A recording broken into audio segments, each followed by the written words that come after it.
আসসালামু আলাইকুম ওয়া রাহমাতুল্লাহ।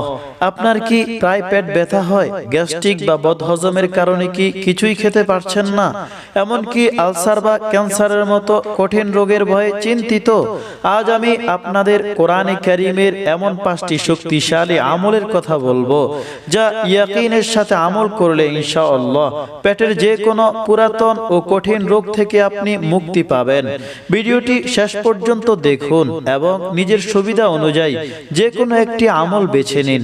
পেটের ব্যথার জন্য 5টি বিশেষ আমল। 1 নাম্বার, সূরা আল ইমরানের 8 নং আয়াত, বিসমিল্লাহির রহমানির রহিম, ربنا لا تزغ قلوبنا بعد إذ هديتنا وهب لنا من لدنك رحمة إنك أنت الوهاب। এই আয়াতটি ফজরের নামাজের পর 21 বার পাঠ করে পানির উপর ফুঁক দিয়ে রোগীকে পান করান। টানা 21 দিন এই আমলটি করুন, ইনশাআল্লাহ পেটের সব ব্যথা দূর হয়ে যাবে।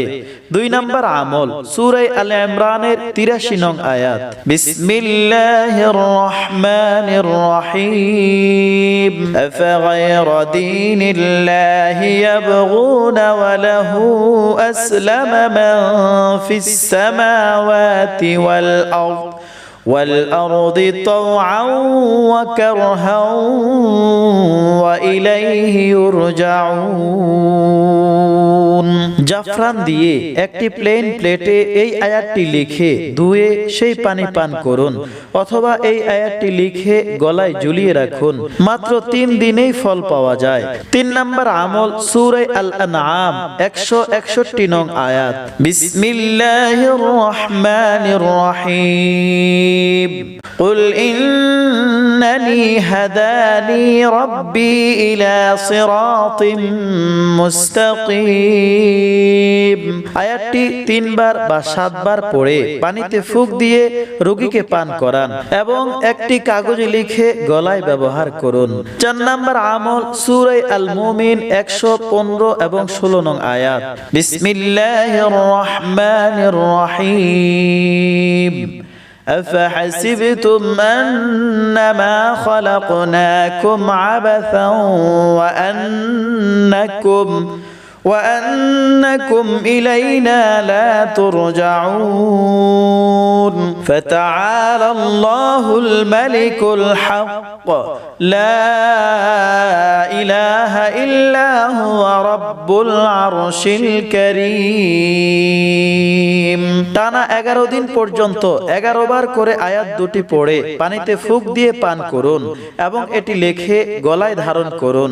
5 নম্বর আমল, সূরা ইখলাসের আমল, বিসমিল্লাহির রহমানির রহিম, قل هو الله أحد الله الصمد لم يلد ولم يولد ولم يكن له كفوا أحد।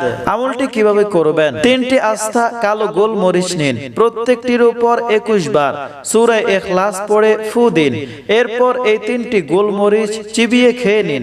টানা 7 দিন এই আমলটি করলে পেটের ব্যথা সমূলে বিনাশ হবে ইনশাআল্লাহ। এই আমল বড়দের পাশাপাশি শিশুদের ক্ষেত্রেও প্রযোজ্য। এটি ক্যান্সারের মতো কঠিন মরণ ব্যাধিতেও অত্যন্ত কার্যকরী। প্রিয় দর্শক শ্রোতাবিন্দু, আল্লাহর কালামের উপর পূর্ণ বিশ্বাস রেখে আমলগুলো করুন। ভিডিওটি ভালো লাগলে লাইক দিন এবং অন্যকে জানাতে শেয়ার করুন। আমাদের চ্যানেলটি সাবস্ক্রাইব করে দ্বীনি দাওয়াতের কাজে আমাদের সাথেই থাকুন। আল্লাহ আমাদের সবাইকে সুস্থ রাখুন, আমিন।